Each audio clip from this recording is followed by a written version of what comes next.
what you've done for us here today to put this together. I am excited to be with all of you here today. Today we're going to talk about the future of America and the great country we're going to leave for our children and our grandchildren and generations to come. We are a country today, unfortunately and sadly, headed in the wrong direction. We are headed in the wrong direction because for 8 years we've had a president who has undertaken an effort to change this country, to make it different than it's been for 200 years. He wants to turn us into a country that looks more like the rest of the world. We don't want to be the rest of the world. We want to be the greatest nation, the United States of America.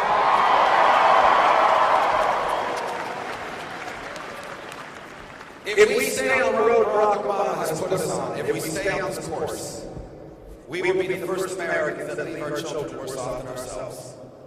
And that's why we can't lose this election. We can't lose this election because it means the next president of the United States could be Bernie Sanders. Bernie Sanders is a socialist. Now usually when someone in American politics is accused of being a socialist, they'll deny it. Bernie Sanders says it in his own commercials. The leader over there now, however, is Hillary Clinton.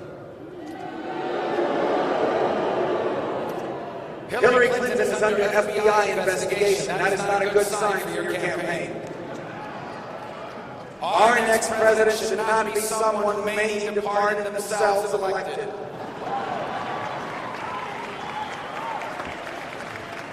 But I think the part that really disqualifies Hillary Clinton is she is disqualified from being commander-in-chief.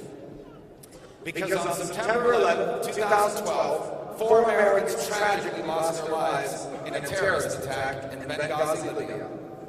And she told their families something that was a lie. She told them they died because of a movie.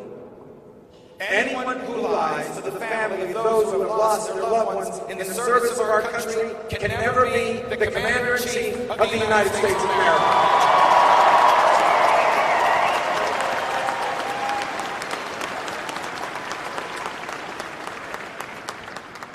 And so we must ensure that in this election, we don't just win the nomination, but we nominate someone that can win.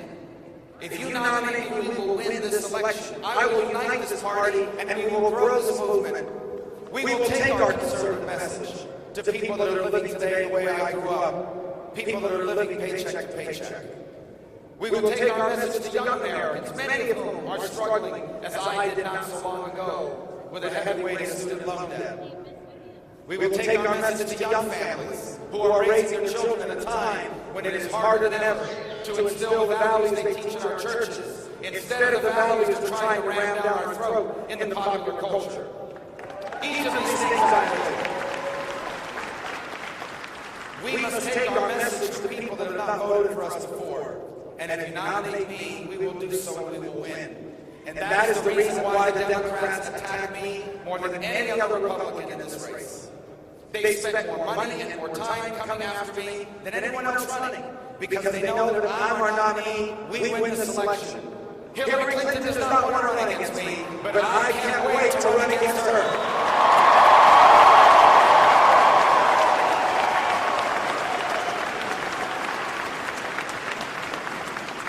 But we will only win if the conservative movement continues to find its home in the Republican Party.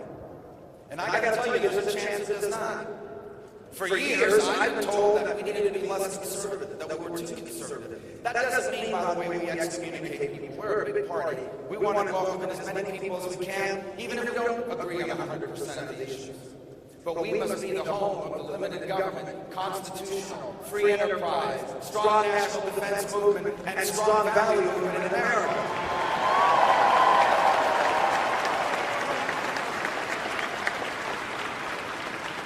But today we're not just having a battle over the future of the Republican Party, over the future of our country. We are having a battle over the future of the conservative movement. For today, the polls are to be believed. The front runner in this race is someone who is not a conservative. Now that's why the other night the debate got so heated. Now I would prefer to run a race in which we're debating ideas. But when the people you're debating with have no ideas,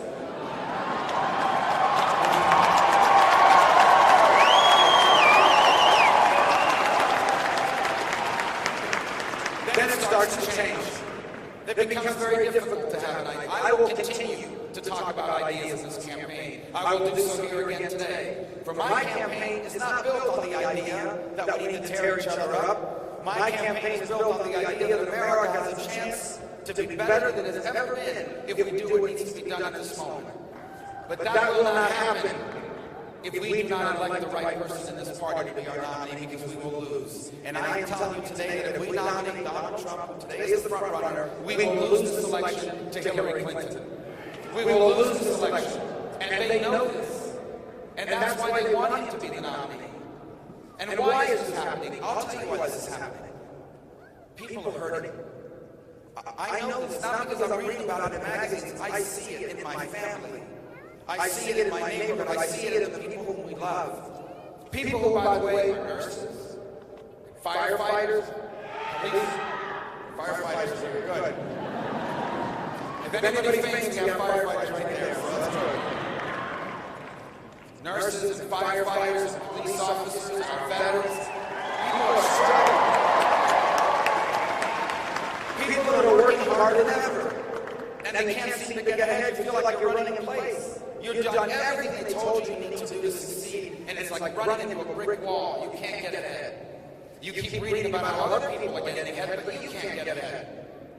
And here comes Donald Trump, and he's exploiting that feeling in this country. He's exploiting it by telling people to vote for him because he's this phenomenal businessman. Now look, if I inherited $100 million, I would too be a phenomenal businessman. Except I would have put my money in the stock market, and if you would have put $100 million in the stock market in 1978, you would have more money than Warren Buffett does right now. I don't come from that kind of privilege. There's nothing wrong with inherited money, but I come from a background of people that worked hard every single day of their life to get ahead.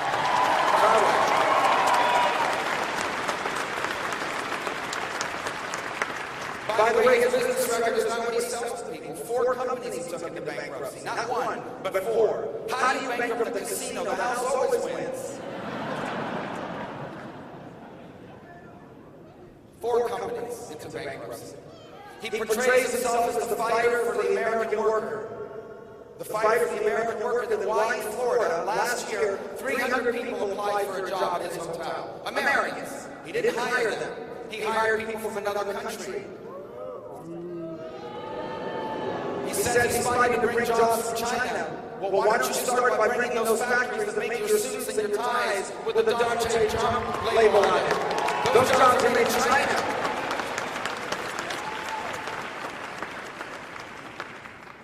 This is not new. He's done this before. Years ago, there was something called the Trump University.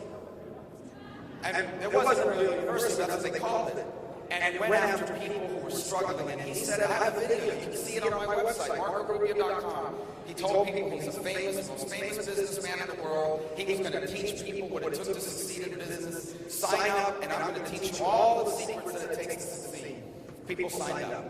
And then they would tell them, listen, if you really want to make the big bucks, you got to sign up for the $36,000 course. And people did that. And you know what they got in exchange for that course? A piece of paper, a certificate that's worthless, and a picture with a cardboard cutout. Not even a real one, with a cardboard cutout of Donald Trump. It was a con job. And it is exactly what he is doing now to the American voter. He is conning them to believe that he's going to take on illegal immigration. Then why did he hire illegal immigrants to build Trump Towers?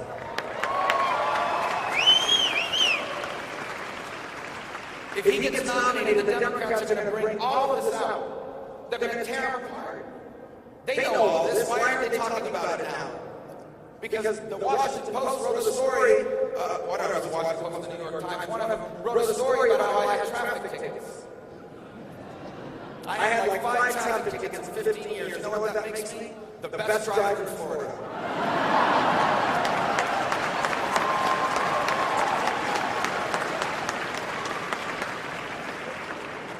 I know there's some young kids here, so this is a bad thing. Okay, I don't want you to do this, but the New York Times wrote a story, the Washington Post wrote a story about how when I was 18 years old, I went with a few friends of mine to a park to drink beer after hours, and they got a citation. Not a good thing, don't do this, but let me just tell you. If you don't drink beer in a park after hours, you may not be qualified to be president of the United States. That's a joke, okay? joking. Because the press is here. I don't want to say that I think that's true. All right. They've done all kinds of crazy stories. They're not touching any of these about Donald Trump because they're waiting for him to be the nominee, and then they'll tear him to pieces. We cannot afford to fall for this con job. What's at stake is too important. What's at stake is not just a fake degree. What's at stake is the future of the greatest nation on earth. Now,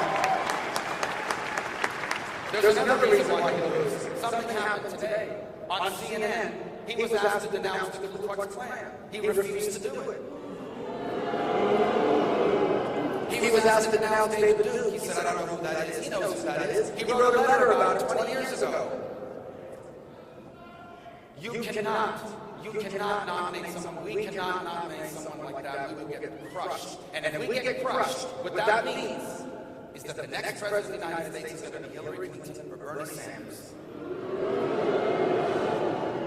And so I'm asking you for your vote. I'm asking you to go out and other people to vote for us. Because friends, do not let friends vote for con jobs.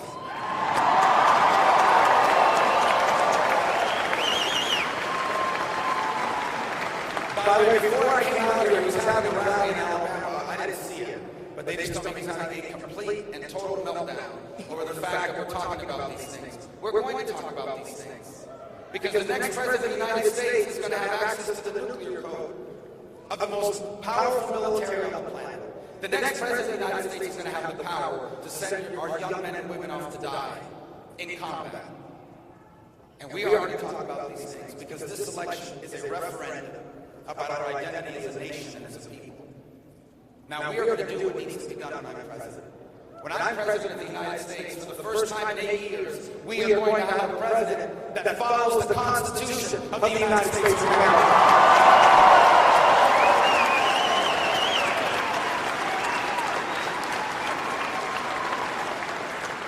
A president that understands that your rights do not come from government. Your rights do not even come from our laws. Your rights come from an all-powerful God that has given us the right to life and liberty and the pursuit of happiness.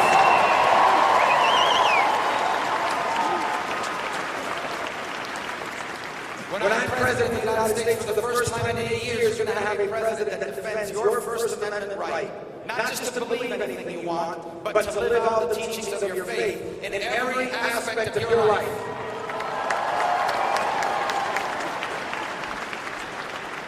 One of the most famous cases on religious liberty that we've had in recent times is the Hobby Lobby case.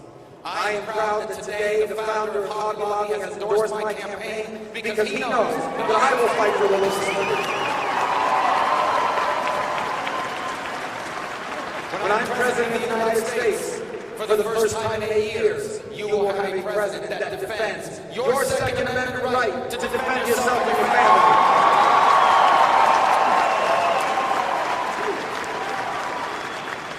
When I'm president of the United States for the first time in a long time, and this includes Republicans, you will have a president that understands that most of the answers to our problems are not found in Washington, D.C. They are found in our homes, in our communities, in our families, and if it even belongs to government, it belongs at the state level. You will have a president that protects the 10th Amendment right of states.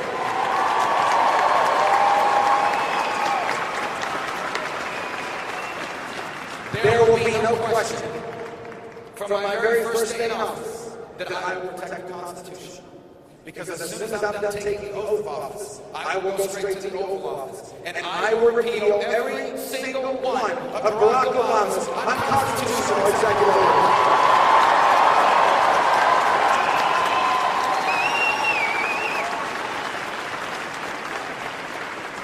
When you make me president of the United States for the first time in 8 years, you're going to have a president that believes in free enterprise. Now, why do I believe in free enterprise? My parents never made a lot of money. I didn't inherit. I didn't start out in life with a small loan of $2 million from my father. The only loan I ever had was a $100,000 loan from someone named Sally Mae, who I kept paying every month for student loans. My parents worked jobs for a living. My father was a bartender at a hotel. My mother was a maid. My parents had a job because free enterprise works. Because someone who had access to money opened up that hotel and, by the way, hired Americans like my parents. And that gave them jobs to raise their family.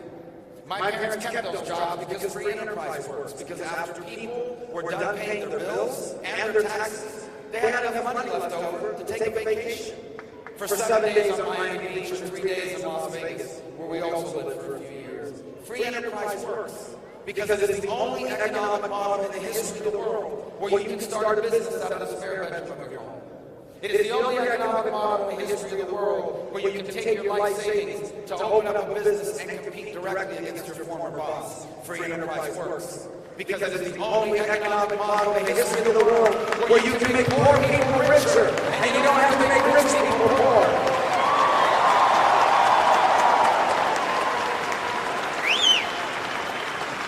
And we have real ideas. Not just talking points about how great we are and how huge things are and how we're going to win. We have real ideas. We deserve real ideas. We have real ideas. You can find them on our website at Rubio.com.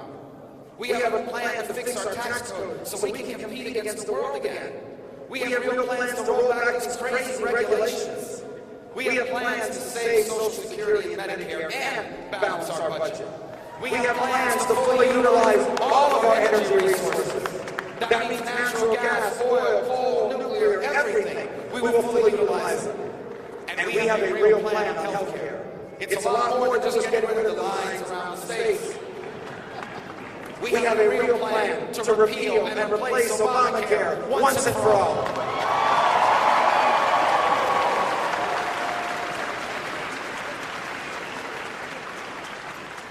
The most important job of the president is to be the commander-in-chief. Our current commander-in-chief is weak. Our current commander-in-chief is not respected in the world, and our current commander-in-chief is committing military malpractice. The world is growing incredibly dangerous. The Chinese Communist government, who, by the way, oppresses its own people. And I understand Donald Trump just said he wishes that the American government treated our people the way the Chinese government treats people, with a firm hand. Are you kidding me? That's nuts stuff. It's crazy stuff. But the Communist Party of China is rapidly building up their military. They are taking over the South China Sea, the most important shipping lane in the world. A lunatic in North Korea has access to nuclear weapons. Vladimir Putin is sowing instability in Europe and in the Middle East. Iran is about to get $100 billion of sanctions relief, which they're going to use to buy or build a nuclear weapon. And radical Islamic jihadists are spreading throughout the world. ISIS now has affiliates in over 12 countries. This is the world that we are leaving to our children. And Barack Obama is gutting our military. Gutting our military with the sequester and all these other crazy things that have happened over the last few years. They're gutting our military. We will soon have the smallest army since the end of World War II. We will soon have the smallest navy in a century. And we will soon have the smallest air force we have ever had, with the oldest airplanes we have ever had. The average age of a plane in the U.S. Air Force today is 27 years old. That means the pilots are younger than the planes. How can this be happening? The world is more dangerous and we're growing weaker. Not only is this reckless and dangerous, how unfair is that to our men and women in uniform? Men and women.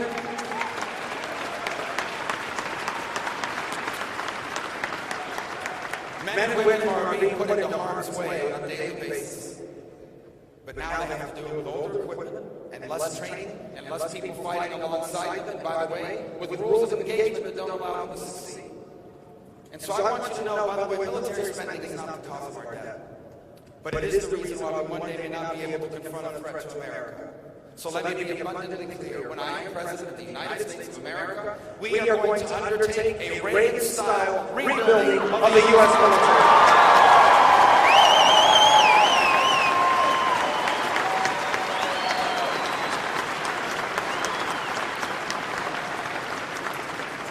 When I'm President of the United States, we're going to have a real war on terror.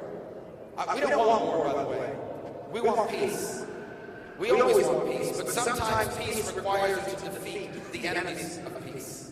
And ISIS is an enemy of peace. Well, today we don't have a real effort to defeat ISIS. You have a president that is releasing terrorists from Guantanamo. Even though he knows that 3 out of 10 30% of the people released from Guantanamo are rejoining the fight against America. Just a week ago, Spanish police arrested a former Guantanamo detainee. When I'm president, there's going to be a real war on terror, not this fake one. Our intelligence agencies are going to find them, our military is going to destroy them, and if we capture them alive, they're not going to have the right to remain silent. They're not getting court hearing in Manhattan. They're not coming to Virginia. They are going to Guantanamo.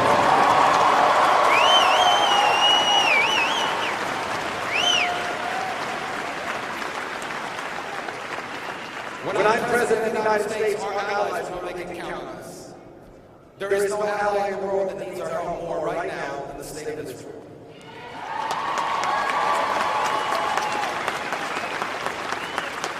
Israel is the only pro-American, free enterprise democracy in the entire Middle East. They're the only ones. And they don't ask us to go to war for them. They don't ask us to invade anybody. The only thing they ask of us is that if they run out of weapons when attacked, that we rearm them. They're going to pay for it. The only thing they ask of us is that these efforts to delegitimize Israel on the global stage, that we use our influence at the corrupt United Nations to stand up on their behalf.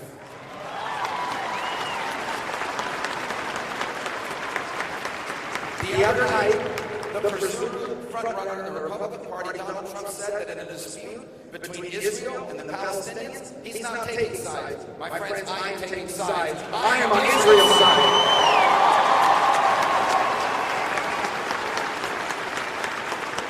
And the world will know I'm on Israel's side, because on my first day in office, I will cancel Barack Obama's deal with Iran.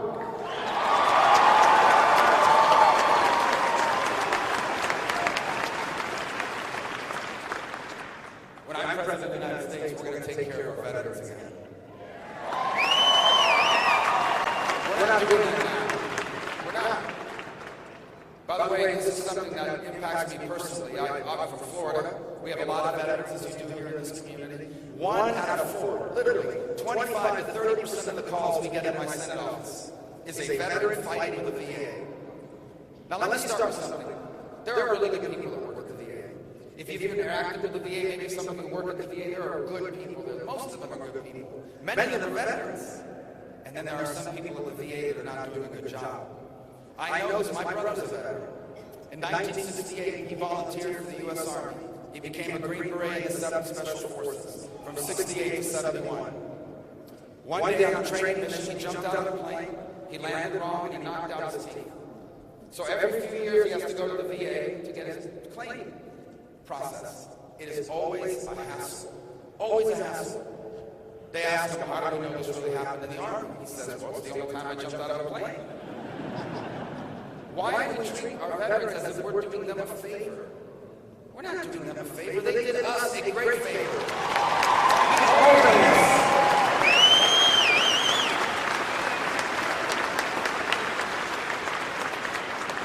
And this is not just talk for me. A few years ago, believe it or not, we don't agree on anything, but believe it or not, Bernie Sanders and I were able to work on one thing together. We were able to pass a law that said that if you were a senior executive in the VA, and you weren't doing a good job, you could be fired. We passed that law. He's still a socialist, but we passed that law. But there are still more to do. There are still other people that are not doing a good job. You know how I know that? Because the other day in USA Today, the headline said, calls to the VA suicide hotline went to voicemail. That means someone wasn't doing their job, and no one was held accountable. When I'm president of the United States, if you are not serving our veterans, if you are not doing a good job, you will lose your job at the VA if you're not doing a good job.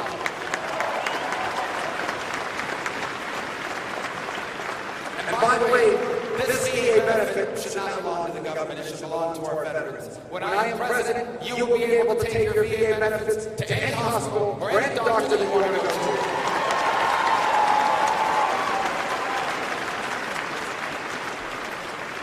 I know this was already done once, but we cannot do this enough. If you are a veteran, will you raise your hand so we can thank you for your service to America? Thank you, God bless you. Thank you.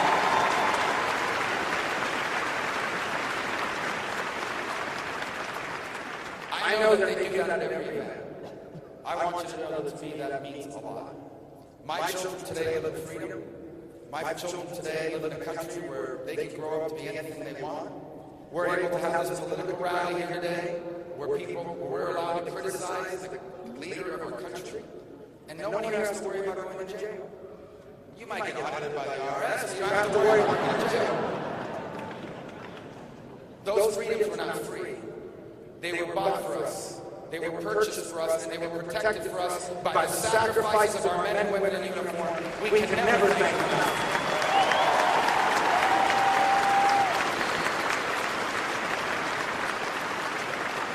And what amazes me about our veterans is so many do not stop serving when they come home.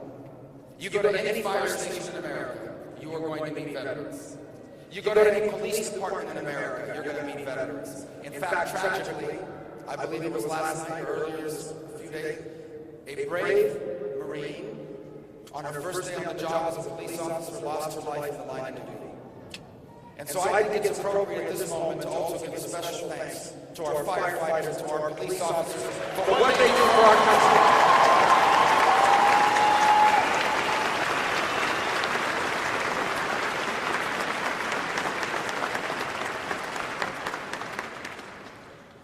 This election is deeply personal to me. I've told everyone that will listen that I will work as long as hard as it takes. I will campaign in all 50 states if I have to. I'll go there in my pickup truck if I have to. I did that when I ran for Senate. I was a huge underdog in that race in 2009. No one thought I could win. The entire establishment in Washington was against me. They wanted us to nominate the sitting governor of Florida, who, by the way, was also a con artist. Because he said that he was a conservative. I knew he was. And I was proven right. Before that race even ended, he became an independent. A couple years later, he ran for governor again as a Democrat. Today, he's a vegetarian. This guy keeps changing. That joke's a lot funnier in Iowa because it's illegal to be a vegetarian in Iowa.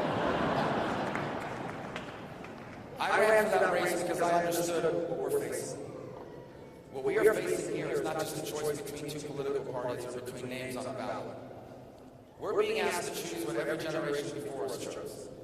What kind of country do you want America to be in the 21st century? And for me, this is deeply personal because America is not just the country I grew up in. It's not just the nation I was born in. For me, America is a place that literally changed the very history of my family. My mother was one of 7 girls born in rural Cuba. Her father was disabled by polio as a child, and so he struggled his whole life to provide for his girls. You can only imagine how hard it was for a disabled man in a rural area in a developing country where there was no welfare, no food stamps, nothing. You had to go find work. My mother says she never went to bed hungry, but she knows her parents did, so they didn't have to. As hard as that was, my father had it even harder. My father went to bed hungry. When he was 4 days shy of his 9th birthday, his mother died. And so my father had to leave school and start working at 9 years of age. If he wanted to eat, he had to work. They would meet, they would get married, and in 1956 they came to the United States in search of a better life, and they came with nothing. The first words my father learned in English were, "I'm looking for a job." They had no money in their pocket, they had no friends here, a handful of relatives, but no connections, and they struggled. Their first couple of years in America were not easy. My parents were very discouraged. Years later, they admitted to me that they thought about going back to Cuba, which I can't tell you how grateful I am they did not. I may never have been born, because I wasn't born until my parents were in their 40s. They were very optimistic people. My parents never became famous people. They never became rich. But my parents were successful. You see, less than 10 years after they arrived with nothing, my father was just a bartender at a hotel in Miami Beach. And they bought a home in a safe and stable neighborhood. They would work for the next 3 decades, and then they would retire with dignity and with security. But you know why my parents were successful most of all? Because they lived to see all 4 of their children live a life better than their own. The reason why I share that with you is because it's not my story, it's our story. I have not met most of you. In fact, I have met virtually none of you in person. And so I don't know your personal stories, but I know you're Americans. And if you're an American, then that means you are just a generation or 2 removed from a story just like that. Whether they came from another country or not, It was the sacrifices that your grandparents made for your parents. It was the sacrifices that your parents made for you. Maybe your dad was the one that worked 2 jobs. Maybe your mother was the one who gave up her dreams so you could be anything you wanted. Or maybe you're the one doing that now. Maybe you're here today because you are working hard so that your kids can be everything you once wanted to be. Because the things that have gone wrong for you, you want to go right for them. This is who we are as a people and as a nation. And the reason why that's so special is because in the history of humanity, that story is rare. Almost everyone that has ever lived in the history of mankind lived in a country that told them what they were allowed to be.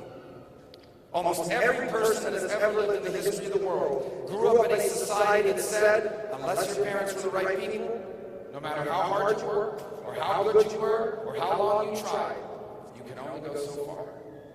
But for those of us born here, that's foreign, literally and figuratively, because we have been blessed to grow up in the one place on earth where it doesn't matter where you start out. It doesn't matter who your parents were or were not. Here we believe that everyone has a God-given right to go as far as their talent and their work will take them.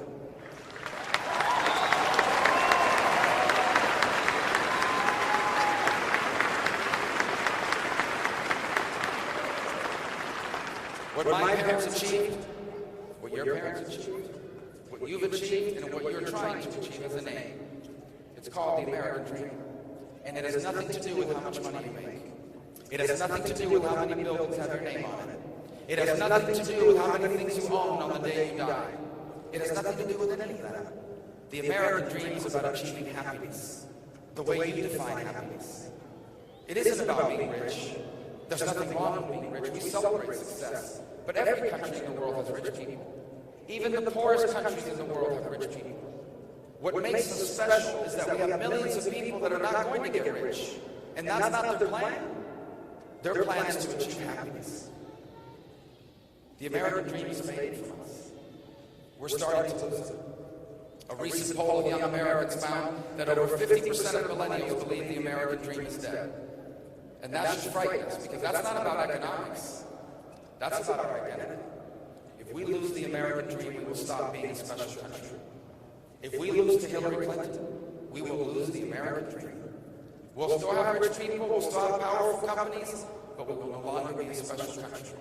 Because if you go around the world to the countries where government dominates the economy and government dominates life, it's always the same people and the same companies who win generation after generation, and everyone else is stuck on the outside looking in. Our goal, our task, our calling is to keep America special by saving the American Dream. And if you give me your vote, when I'm elected president, I will work every single day to ensure that we can do that for our children.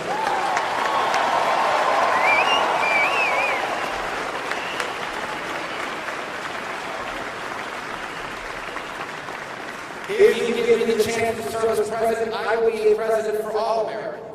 I will never divide you against each other in order to win an election.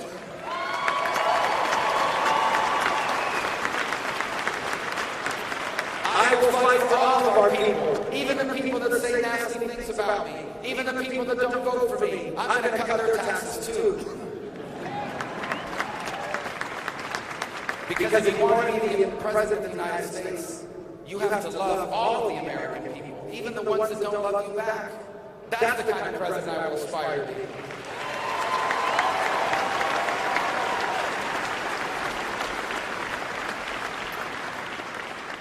The American Dream was not automatic. It did not happen on its own. It happened because for over 2 centuries, each generation in our history did what needed to be done. For over 200 years, each generation of Americans did what they needed to do to leave their children better off than themselves and their country better off than they found it. Now the time has come for this generation to do its part. Now the moment has arrived for you and I, those Americans alive now, to do our part. And when I'm president, we will. When I am president, we will re-embrace the principles that made us special, and we will apply those principles to the challenges of our time. And when we do what needs to be done, despite how difficult things may appear right now, I want you to know what history is going to say of us. Here's what history is going to say about this generation. It will say that we lived in the early years of this new century in a very difficult time. And it will say the truth. that after 8 years of Barack Obama, we almost got it wrong. But then in 2016, we remembered who we were. We remembered what America was. And like the generation that came before us, we rose up and solved our problems, and confronted our challenges, and embraced our opportunities. And because we did what needed to be done, the American dream didn't just survive. It reached more people and changed more lives than ever before.